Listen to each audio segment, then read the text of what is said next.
தற்போது கிடைத்துள்ள முக்கிய செய்தியை பார்த்து வருகிறோம். கோல்ட்ரிப் இருமல் மருந்து விவகாரம் தொடர்பாக சென்னை காஞ்சிபுரத்தில் அமலாக்கத்துறை அதிகாரிகள் சோதனையில் ஈடுபட்டு உள்ளனர்.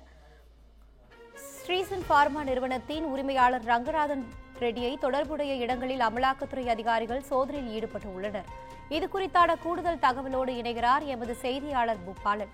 வணக்கம் பூபாலன், தகவல்களை பகிரலாம். வணக்கம் வினிதா. காஞ்சிபுரம் மாவட்டம் சுங்குவாசத்திரம் பகுதியில் ஸ்ரீசன் பார்மா நிறுவனத்தின் முன்பாக அமலாக்கத்துறை அதிகாரிகள் தற்போது சோதனை மேற்கொள்வதற்காக காத்துக் கொண்டிருக்கின்றனர். அதாவது மத்திய பிரதேசத்தில் உள்ள வட மாநிலங்களிலும் ஸ்ரீசன் பார்மா நிறுவனத்தில் கோல்ட்ரிப் இருமல் மருந்து உட்கொண்டு குழந்தைகள் 24 பேர் பலியான சம்பவம் இந்தியாவை பெரும் அதிர்ச்சியையும் சோகத்திலையும் ஆழ்த்தியிருந்தது. இந்த நிலையில் ஸ்ரீசன் பார்மா நிறுவனத்தின் உரிமையாளர் ரங்கநாதனை மத்திய பிரதேச போலீசார் கைது செய்து விசாரணை மேற்கொண்டு வருகின்ற நிலையில் மருந்து கட்டுப்பாட்டுத்துறை அதிகாரிகள், அதாவது அரசு அதிகாரிகள் வீட்டிலும் அமலாக்கத்துறையினர் சோதனை மேற்கொண்டு வருகின்றனர். சென்னையில் உள்ள ஸ்ரீசன் பார்மா நிறுவனத்தின் உரிமையாளர் வீட்டிலும் தற்போது சோதனையானது நடைபெற்று வருகிறது.